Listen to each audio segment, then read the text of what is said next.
అడగండి ఎవరికి కావాలంటే మళ్ళీ పడియొద్దు.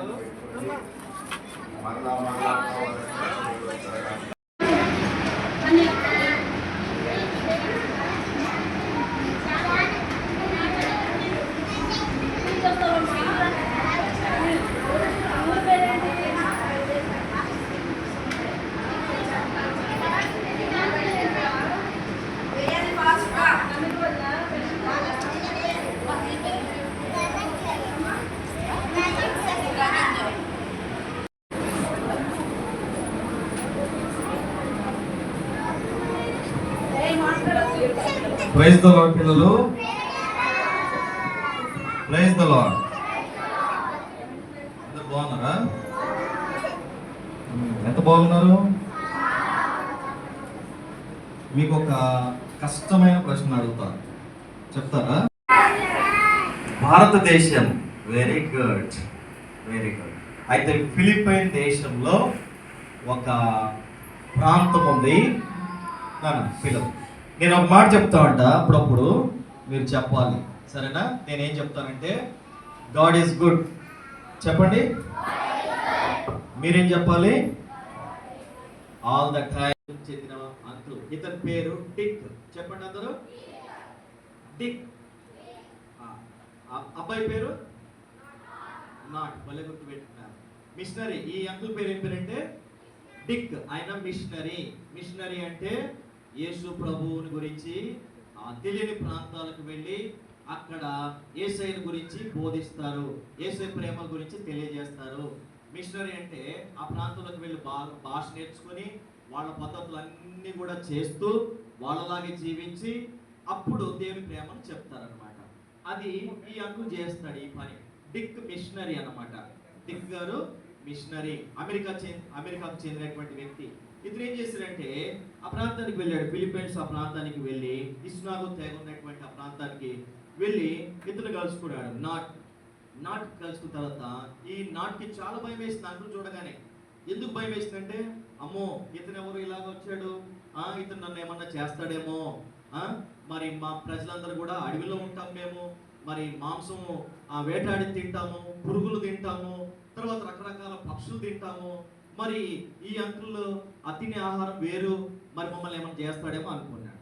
అయితే ఈ అంకుల్ ఏం చేశాడంటే అక్కడ పోయిన తర్వాత అతను కూడా వేటాడటం, అతను కూడా వాళ్ళలాగానే చెప్పులు లేకుండా నడవడం. చూడండి, అడవిలో ఉండేటువంటి వాళ్ళకి చెప్పులు ఉంటాయా? అడవి మనుషులకు చెప్పులు ఉండవు. చెప్పులు లేకుండా తర్వాత మరి వాళ్ళు వేటాడుతూ ఆ ఆహారం తింటా ఉన్నారు. పురుగులు కనపడితే వాటిని కూడా తీసుకొని తింటున్నారు. ఈ అంకుల్ కూడా ఏం చేశారంటే అక్కడికి వెళ్ళాక ఆ పురుగులు ఆ వేటాడుకుని ఆ మాంసము వాళ్ళలాగే ఉండి చెప్పులు లేకుండా తిరుగుతూ వాళ్ళలాగానే జీవిస్తూ అక్కడ మరి నివసిస్తూ ఉన్నాడు. అయితే అప్పుడు మెల్లమెల్ల కొందరు ఏం చేశారంటే ఇతనికి ఫ్రెండ్స్ అయ్యారు. ఈ ఇస్నాగో బాబు చేతులు కట్టుకోండి, ఇటు చూడండి, ఇటు చూడండి, చేతులు కట్టుకోండి. నువ్వే బాబు వాళ్ళ పేర్లన్నీ చెప్పండి. ఒకవేళ నాకు పేరు తెలియదు, నన్ను ఇటు చూడండి, ఇటు అందరు ఇటే చూడాలి. ఇగో ఈ బొమ్మను చూడండి, అందరు ఈ బొమ్మను చూడండి. అయితే నేను త్వరగా ముగించేస్తాను. అయితే మరి ఈ బాబు దగ్గరికి వచ్చి తనతో స్నేహంగా మాట్లాడి తను ఫ్రెండ్ చేసుకున్నాడు. ఒక మిషనరీ అంకుల్, పెద్ద అంకుల్, ఆయన ఏం చేసిన చిన్న పిల్లోడిని స్నేహితుడిగా ఫ్రెండ్ చేసుకొని ఆయనకి యేసయ్య గురించి చెప్పాలి అనుకొని ఇంకేం చేశాడంటే ఒకసారి బయటికి తీసుకెళ్ళాడు. బయటికి తీసుకొని పోయి నాట్ నీకు మరి నీతో మాట్లాడతా, మరి కొన్ని విషయాలు నాకు చెప్పాలి అని అడిగినప్పుడు సరే బయటికి వెళ్ళారు. బయటికి వెళ్ళినాక కొబ్బరి చెట్టు దగ్గరికి చూపించి, కొబ్బరి చెట్టు చూపించిన తర్వాత ఒక కాయ ఉంటుంది. ఏం కాయ అంటే మనము కొబ్బరి చెట్టుకి ఏం కాయలు వస్తాయి? కొబ్బరికాయ. అందరికి ఇష్టమే కదా కొబ్బరికాయ. అయితే ఈ అంకుల్ని అడిగాడు, ఈ కొబ్బరికాయ మరి మా భాషలో మేము మరి కొబ్బరికాయ మీ భాషలో ఏమంటారని చెప్పేసి ఆ కాయని చూపించి అడిగితే అంకుల్ చెప్పాడు, ఇంగ్లీష్లో చెప్పాడు. ఇంగ్లీష్లో ఏమంటారు కొబ్బరికాయని? అమ్మా వెరీ గుడ్, కోకోనట్ అని చెప్పినప్పుడు ఈ నాట్ చాలా నవ్వుకున్నాడు, ఇదేంటి పేరు ఇలాగుంది అని చెప్పి. అయితే అప్పుడు వాళ్ళు ఏం చేశారంటే మెల్లమెల్లగా ఇట్లా భాష మాట్లాడుకుంటూ ఈ నాట్కి ఏం చేశారంటే ఇంగ్లీష్ భాష అంతా కూడా నేర్పించాడు. ఇప్పుడు చూడండి, నాటు దగ్గర నుంచి అంకుల్ కూడా ఏం చేశాడంటే ఇస్నాగో తెగ వాళ్ళు మాట్లాడేటువంటి లాంగ్వేజ్ అంకుల్ కూడా ఏం చేశాడు, నేర్చుకున్నాడు. ఇక్కడ చూడండి, నేర్చుకుంటున్నాడు లేదా, కనిపిస్తుందా? కనిపిస్తుందా? బుక్లో రాసుకుంటున్నాడు కదా. నేర్చుకున్నప్పుడు ఏం చేస్తారు, బుక్లో రాసుకొని దాన్ని నేర్చుకుంటాడు. ఇప్పుడు ఆ నాట్ చెప్పిన పదాలన్నీ కూడా బుక్లో అంకుల్ రాసుకుని చక్కగా నేర్చుకున్నాడు. చాలా పదాలు నేర్చుకున్నాడు. అంకుల్ ఏం చేశారంటే వీళ్ళందరికీ దేవుని మాటలు చెప్పాలి, దేవుని మాటలు తెలియజేయాలి అని చెప్పి అంకుల్ ఒక బైబిల్ కూడా ఏం చేశారంటే మార్కు సువార్త ఈ ఇస్నాగో తెగకు ఆ భాషలో ఏం చేస్తా వచ్చాడు, దాన్ని తర్జుమా చేశాడు. తర్జుమా చేసి ఒకరోజు ఇక చూడండి ఈ నాట్కి ఇచ్చాడు. ఆ మార్కు సువార్త ఎవరికి ఇచ్చారు, నాట్కి తీసుకొచ్చి ఇచ్చాడు. మరి నాటు అంతకుముందు చదువుకునేవాడు కాదు. నాటు యొక్క పరిస్థితి ఏంటంటే వాళ్ళందరూ ఆటలాడుకునేవాళ్ళు, తర్వాత వేటాడటానికి వెళ్ళేవాళ్ళు, తర్వాత పొలంలో పనులు చేసేవాళ్ళు. ఇట్లా చేస్తుంటే ఈ మిషనరీ అంకులే తీసుకొచ్చి మీరు చదువుకుంటే బాగుంటుందని చెప్పి నాట్ను తీసుకొచ్చి చదివించి తర్వాత అతనికి బైబిల్ ఏం చేసిన మార్కు సువార్త తీసుకొచ్చి తర్జుమా చేసి ఇచ్చాడు. ఇప్పుడు ఈ మార్కు సువార్త నాట్ ఏం చేస్తున్నాడు, చక్కగా చదువుతున్నాడు. చదివిన తర్వాత ఈ అంకుల్ ఏం చేశారంటే ఈ బాబుని ఏం చేయాలా, దేవుని కొరకు నిలబెట్టాలా, ఈ బాబుకి మంచిగా మరి దేవుని సంగతి తెలియజేస్తే ఈ ఇస్నాగో ప్రజలందరూ కూడా మరి యేసయ్య గురించి తెలుసుకుంటారు కదా అని చెప్పి ఎక్కువ సమయము ఇగో నాటుకుంటే కనిపించేవాడు. ఎక్కువ సమయం పెద్ద అంకుల్, మిషనరీ అంకుల్, ఆయనకి ఏం తక్కువ లేదు. ఆయన అమెరికాలో అన్నీ ఉన్నాయి తనకు. అయితే చూడండి, వీళ్ళ దగ్గరికి వచ్చి ఆ పురుగులు తింటూ తర్వాత మాంసం తింటూ అట్లా మరి నాటిని మంచి స్నేహితుడిగా మంచి మరి ఫ్రెండ్గా చేసుకొని తను మరి ఏం చేస్తా వచ్చి దేవుడి సంగతులు నేర్పించాడు. తర్వాత నాతో చెప్తా ఉన్నాడు, నీకు మరి అమెరికా దేశం తీసుకెళ్తాను, నాతో పాటు వస్తావా, అక్కడ ఇంకా మంచిగా చదువుకోవచ్చు. అక్కడికి వచ్చిన తర్వాత నువ్వు బాగా చదువుకుని ఈ మీ భాషలో నువ్వేం చేయాలంటే బైబిల్ని తర్జుమా చేసి మీ ప్రజలకి యేసయ్య గురించి తెలియజేయాలి అని చెప్పినప్పుడు నాట్ ఏం చేశాడంటే దానికంటే ముందు ఏం చేశాడంటే ఫస్ట్ నేను రాను అని అన్నాడు. కానీ నాట్ ఏం చేశాడు, మళ్ళా మనసు మారింది, యేసయ్య కొరకు నేను ఏమైనా చెయ్యాలి, యేసయ్య కొరకు నేను జీవించాలా, యేసయ్య కొరకు ఈ భూమి మీద ఏమైనా నేను చెయ్యాలని చెప్పి తీర్మానం చేసుకున్నాడు. చూడండి, నాట్ యొక్క వయసు ఎంత ఉంటుందంటే అప్పుడు 14 సంవత్సరాలు. ఎన్ని సంవత్సరాలు? యేసయ్య కొరకు ఏమైనా నేను చెయ్యాలి, యేసయ్య కొరకు నేను ఈ భూమి మీద కొంత పని చేయాలి అని చెప్పి తీర్మానం చేసుకున్నప్పుడు తన వయసు ఎంత? ఇక్కడ కూర్చున్న వాళ్ళు 14 ఇయర్స్ ఉన్న వాళ్ళు ఉన్నారా? ఎంతమంది ఉన్నారు చేతులు? 14 ఇయర్స్ ఉన్నవాళ్ళు చూడండి, ఇక నిలబడ్డా, ఒకళ్ళు నిలబడ్డా, ఎవరైనా ఒకళ్ళు నిలబడండి. 14 ఇయర్స్ బాబు, ఎవరైనా ఒకళ్ళు నిలబడ్డా, అది చూడు, అదిగో అక్కడ కనపడుతుంది కదా అన్న. ఆ అన్నంత ఏజ్ వచ్చినప్పుడు నాట్ తీర్మానం చేసుకున్నాడు యేసయ్య కొరకు నేను ఏదన్నా చేయాలి. ఈ మిషనరీ అంకులు వాళ్ళ దేశం వదిలిపెట్టి మా దేశానికి వచ్చి మా ప్రజల్లాగా జీవించి మా ప్రజలకు దేవుని ప్రేమను తెలియజేశాడు. ఇక్కడ స్కూల్స్ పెట్టాడు. మా పిల్లలందరినీ అంటే నా స్నేహితులందరూ కూడా స్కూల్స్లో చదువుకుంటున్నారు. అంకులు వచ్చాక మా జీవితాలు బాగుపడ్డాయి. తర్వాత యేసయ్య గురించి చెప్పినాక మరి ఎందరైతే యేసు ప్రభువుని స్వంత రక్షకునిగా అంగీకరించారో వారందరూ కూడా మంచిగా జీవిస్తున్నారు. చెడు జీవితం కాకుండా మంచిగా జీవిస్తున్నారు. కాబట్టి నేను కూడా యేసయ్య కొరకు ఒక పని చేస్తాను అని 14 సంవత్సరాలు అప్పుడు తీర్మానం చేసుకొని సరే అంకుల్ అని చెప్పేసి అప్పుడు ఏం చేస్తాడంటే ఇదో అంకుల్తో మాట్లాడి తన అంటే అమెరికా దేశానికి వెళ్ళడానికి తీర్మానం చేసుకున్నాడు. అయితే చూడండి, అట్లా అమెరికాకు వెళ్ళాలంటే ఎలా వెళ్తాం? ఎలా వెళ్ళాలి? ఫ్లైట్లో వెళ్ళాలి కదా. చూసారు ఎప్పుడైనా ఫ్లైట్ చూసారా మీరు? ఎంతమంది చూసారు? దగ్గరుండి చూసారు? ఫ్లైట్ ఎక్కారా? చూడండి, ఇతనికి అడవిలో ఉన్న వ్యక్తి, అడవిలో ఉన్న చిన్న బాలుడు, అతన్ని దేవుడు ఎంత ఆశీర్వదించాడు చూడండి. ఫ్లైట్లో అమెరికా దేశానికి ఆ మిషనరీ అంకుల్ ఏం చేశాడు, తనని తీసుకుని వెళ్ళాడు. మరి నాట్ని తీసుకెళ్ళినప్పుడు మిమ్మల్ని తీసుకెళ్ళాడా దేవుడు? తీసుకెళ్తాడు కదా. మీకు ఆశ ఉండాలా, యేసయ్య నా కొరకు చేస్తాడు, యేసయ్య కొరకు నేను జీవిస్తాను, యేసయ్య కొరకు నేను ఏదైనా పని చేస్తానని ఆశ పెట్టుకున్నప్పుడు అప్పుడు ఏం చేస్తాడంటే యేసయ్య కూడా ఏం చేస్తాడు, ఆశను తీరుస్తాడు. అయితే అడవిలో ఉన్న బాబు, అడవిలో ఉన్నటువంటి ఆ నాటు ఇప్పుడు ఏ దేశానికి వెళ్ళాడు? అమెరికా దేశానికి వెళ్ళాడు. అమెరికా దేశంలో మరి అక్కడ చూడండి చూడండి పైలట్ అంకుల్ ఉంటే ఆ పైలట్ అంకుల్ పరిచయం అయ్యాడు. పరిచయం అయిన తర్వాత నాట్ నీకు మంచి జ్ఞానము దేవుడు ఇచ్చాడు. అయితే ఈ ఈ ఈ అంకుల్ పైలట్ అనమాట. నువ్వు కూడా ఏం చేయంటే పైలట్ కోర్స్ తీసుకో, ఇక్కడ నేను ఉండి నీకు సహాయం చేస్తా, నువ్వు కూడా పైలట్ కావచ్చు అని చెప్తే అసలు విమానం ఎక్కడమే చాలా చాలా గ్రేట్, చాలా గొప్ప సంగతి. అసలు దేవుడు చూడడానికి ఎక్కడి నుంచి ఎక్కడ తీసుకొచ్చాడు. అక్కడ ఆ మిషనరీ అంకుల్ రాకపోతే నా దగ్గరికి, మా ఊరికి రాకపోతే నాకు ఇలాంటి జీవితము ఉండేది కాదు. చూడండి ఇప్పుడు VBS కూడా ఇక్కడ మీరు కలిగి ఉన్నారంటే దీని వెనకాల ఎంతో మంది ఏం చేస్తున్నారు, ప్రయాసపడుతున్నారు, సమర్పించుకుంటున్నారు. ఒకవేళ అంకుల్ వాళ్ళు ఆంటీ వాళ్ళు రాకపోతే మనం VBS లో కూర్చుంటామా? దేని మాట వినగలుగుతామా? దేవుని పాటలు వినగలుగుతామా? కానీ ఈ మిషనరీ అంకుల్ చేసినటువంటి పనికి నాట్ తీర్మానం చేసుకున్నాడు. అయ్యో ఆయన ఎంత శ్రమ పడ్డాడు, ఎంత కష్టపడ్డాడు మా కోసం, ఈ తెగ కోసము అని చెప్పి ఇక అప్పుడు ఆలోచన చేసుకుని నేను దేవుని కోసం చేస్తానన్నాను కదా అని చెప్పి ఇప్పుడు ఇతను ఏం చేశాడంటే కోర్స్ తీసుకున్నాడు, నేర్చుకున్నాడు. తను ఇప్పుడు ఏమైపోయాడంటే విమానం నడిపే పైలట్ అయ్యాడు. పైలట్ అవడం మాత్రమే కాదు, దేవుని కృతజ్ఞతగా ఏం చేస్తున్నాడంటే ఆయన బైబిల్ని ఏం చేశాడంటే కొత్త నిబంధనలో బైబిల్ని తర్జుమా చేశాడు. ఎవరు తర్జుమా చేశారు? నాట్. మా ప్రజలందరూ కూడా యేసయ్య గురించి తెలుసుకోవాలి. చూడండి మన చేతుల్లో బైబిల్ ఉందంటే నిజంగా ఎంత దీవెన. తెలుగు భాష అందరికి వస్తుంది కదా. ఎంతమందికి వస్తుంది తెలుగు భాష? చేతులు ఎత్తండి. చూడండి అందరికి తెలుగు భాష వస్తుంది. బైబిల్ కూడా తెలుగులో ఉందా లేదా? చాలా మంది ఏం చేస్తున్నారంటే బైబిల్ లేక, చదువుకోవడానికి బైబిల్ లేక చాలా ఇబ్బంది పడుతున్నారు. ఇదేమి గురించి తెలుసుకోవడం లేదు. కానీ మీకేమి ఇచ్చాడు దేవుడు? బైబిల్ ఇచ్చాడు. దేవుని యొక్క ప్రేమను తెలుసుకోవడానికి దేవుడు మీకు సహాయం చేశాడు.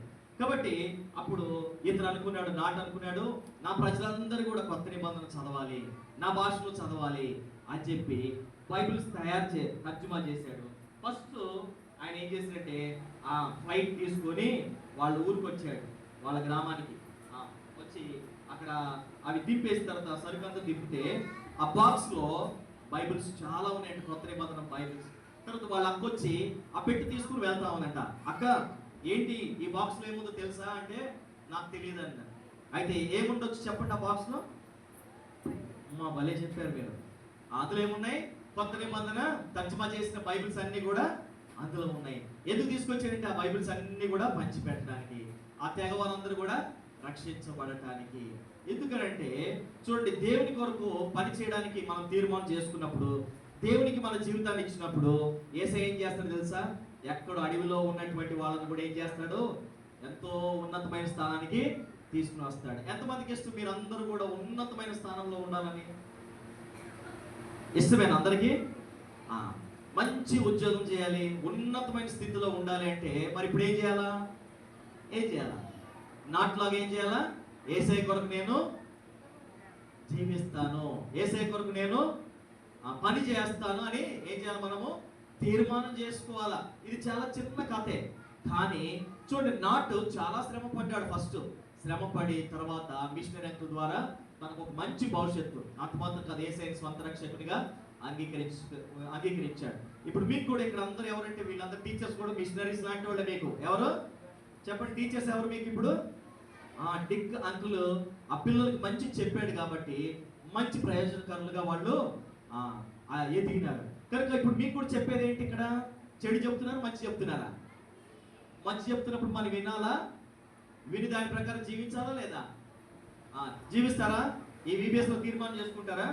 అంకుల్ ఆంటీ చెప్పిన మంచి కథలు మేము వింటాము, మంచి నేర్చుకుంటాము, మంచిగా జీవిస్తాం. చూడండి ఈ అంకుల్ చెప్పినప్పుడు మరి ఆ నాట్ విన్నాడు, విని హృదయాన్ని ఇచ్చాడు, యేసయ్య కొరకు తీర్మానం చేసుకుని జీవించాడు. ఇక్కడ ఉన్నటువంటి వారు యేసయ్య కొరకు ఎప్పుడైతే పని చేయడానికి ఇష్టపడతారో, యేసయ్యను హృదయంలో చేర్చుకుంటారో వాళ్ళందరినీ యేసు ప్రభు ఏం చేస్తాడంటే ఆశీర్వదిస్తాడు. బైబిల్లో యోహాను సువార్త 3:16 ఏముందంటే దేవుడు లోకమును ఎంతో ప్రేమించెను, ప్రేమించి ఏం చేశాడంటే తన ప్రియకుమారుడైన యేసుక్రీస్తు ప్రభువారిని మన కొరకు అనుగ్రహించాడు. ఆయన ఎందుకు విశ్వాసం ఉంచిన వాళ్ళకి ఏముందంటే నిత్య జీవము. ఆ డిక్ అంకుల్ కూడా అమెరికా నుంచి వచ్చి వాళ్ళ మధ్యలో ఎన్నో ఇబ్బందులు పడి ఈ యొక్క వ్యక్తులకు పరిచయం చేశాడు, సువార్త చెప్పాడు. మరి మీరు కూడా ఏం చేయాలి? యేసయ్య కొరకు పని చేయాలా? ఎంతమందికి ఇష్టం పని చేయడం? తీర్మానం చేసుకుంటారా? అమ్మ మీరందరూ అబ్బో అందరు మంచి పిల్లలే, ఫస్ట్ డేనే ఇంత మంచి తీర్మానాలు చేసుకున్నారు మీరు. చాలా మంది చేతులు ఎత్తారు. ఓకే, యేసయ్య కొరకు పని చేయాలి. యేసయ్య ఏది చెప్తే అది మనం ఏం చేయాలా, చేయాలి. కాబట్టి అట్లా తీర్మానం చేసుకోండి. యేసయ్యను హృదయంలో సొంత రక్షకుడిగా అంగీకరించండి.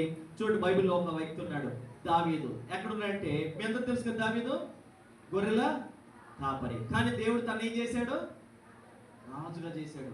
మీరు అనుకోవచ్చు, ఇప్పుడు అనుకోవచ్చు మేము చిన్నపిల్లలు మాకు ఏం తెలియదు అనుకోవచ్చు, కానీ యేసయ్య మీతో ఉంటే మిమ్మల్ని కూడా ఏం చేస్తాడు, యేసయ్య రాజుగా చేస్తాడు, మంచి ఆఫీసర్స్ గా ఉంచుతాడు, మంచి ఉన్నతమైన స్థానంలో ఉంచుతాడు. దేవుని కొరకు మీరు పరిచయం చేసే వాళ్ళుగా నిలబెడతాడు. ఎప్పుడు చేస్తాడంటే ఎప్పుడైతే మన యొక్క హృదయాలను యేసయ్యకు ఇస్తామో అప్పుడు. దావీదు అట్లా చేశాడు. ఈ నాటు కూడా ఏం చేస్తాడు, యేసయ్యకి హృదయం ఇచ్చి పైలట్ అయ్యాడు, దేవుని పరిచర్య కూడా చేశాడు. కనుక అట్లా మీరు కూడా హృదయం దేవునికి ఇచ్చి దేవుని కొరకు జీవించినప్పుడు దేవుడు మిమ్మల్ని కూడా ఆశీర్వదిస్తాడు. ఎంతమంది కావాలి ఆశీర్వాదాలు?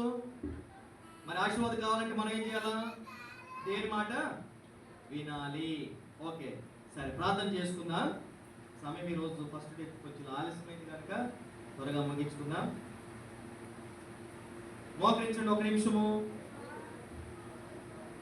ఈ పాఠం విన్నారు కదా, కథ. మరి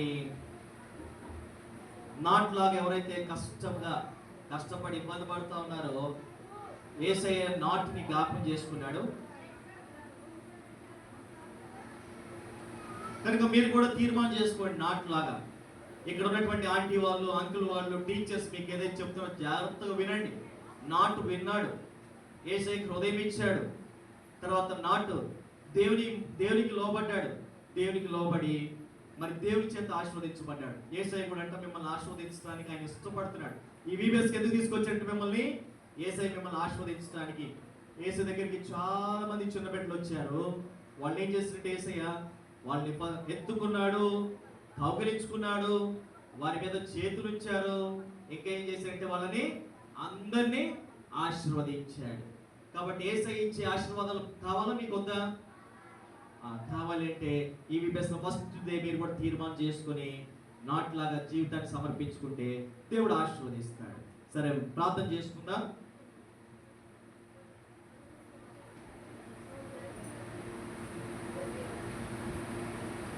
ప్రార్థన చేసుకుందాం. మోకరించాలి. ప్రేమల దేవా, జీవుల తండ్రి, ప్రభా మరి ఉదయకాల్సిన మరొకసారి మీ పాసందికి వస్తున్నాం. ప్రభా నాటి యొక్క జీవితం ప్రభా మరి బిడ్డలకు మీరు వినిపించినారు, వారు విన్నారు. ప్రభు వారు తీర్మానం చేసుకొని మీ కొరకు జీవించినట్లుగా వారిని సిద్ధపరచండి, సహాయం చేయండి. ఈ బిడ్డలు ప్రభు మరి దేవాన్ని మీ దీవెనలు పొందుకొని భవిష్యత్తులో మీ పరిచయం చేయవారినిగా సిద్ధపరచండి. ప్రభు మిషనరీ డిక్ గారు ఏ రీతిగా అయితే ప్రయాసపడ్డారో ఇక్కడ ఉన్నటువంటి టీచర్స్ అందరూ మేమందరం కలిసి మీ పనిలో బిడ్డల కొరకు ప్రయాసపడినట్లుగా మాకు కూడా సహాయం చేయమని, తగిన జ్ఞానం వివేచన, ఆలోచన, సామర్థ్యం అనుగ్రహించమని, బిడ్డలను రక్షణ నడిపించటకు ప్రభు ప్రయాసపడటటువంటి మంచి మనసు కూడా అనుగ్రహించమని ప్రభావ చేసిన ప్రతి సాయాన్ని బట్టి కూడా స్తుతిస్తూ ఈ దినం ప్రభు మొట్టమొదటి దినం ఇక వీబీఎస్లో మీరు ఎంతగానో సహాయపడుతూ వచ్చినందుకు కూడా వందనాలు స్తోత్రాలు చేస్తున్న ఆయా విభాగాల నుండి పనులు చేస్తున్నవారు, సమర్పించుకుంటున్నవారు, ప్రయాసపడుతున్న ప్రతి ఒక్కరిని కూడా పేరు పేరు దీవించి ఆస్వాదించి తిరిగి ముందున్నటువంటి ప్రభు పరిచయం కొరకు మమ్మల్ని అందరినీ కూడా సిద్ధపరచమని, ఈ యొక్క బిడ్డల్లో అనేకులు మీ యొక్క పరిచయం చేయవారినిగా మీరు లేవనెత్తమని కూడా ప్రార్థిస్తారు. ఈ యొక్క బిడ్డల మీ దగ్గర హస్తాలకు అప్పగించుకుంటూ ముందున్నటువంటి సమయాన్ని కూడా మీ దగ్గర హస్తాలకు అప్పగించుకుంటూ యేసుక్రీస్తు ప్రభువారి శ్రేష్టమైన నామంలో ప్రార్థించి స్తుతించి అడిగి వేడుకొంచున్నాము తండ్రి, ఆమేన్. మన తండ్రి అయిన దేవుని ప్రేమయు ప్రభువైన యేసుక్రీస్తు ప్రభువు పరిశుద్ధాత్మ యొక్క అన్యోన్య సహవాసము మనకును సకల పరిశుద్ధులకును ఇక్కడికి చేరి వచ్చినటువంటి బిడ్డలందరికీ ఇప్పుడును సర్వేకుడు సదాకాలమును తోడైండి నడిపించును గాక. ఆమేన్. కూర్చోండి అందరూ.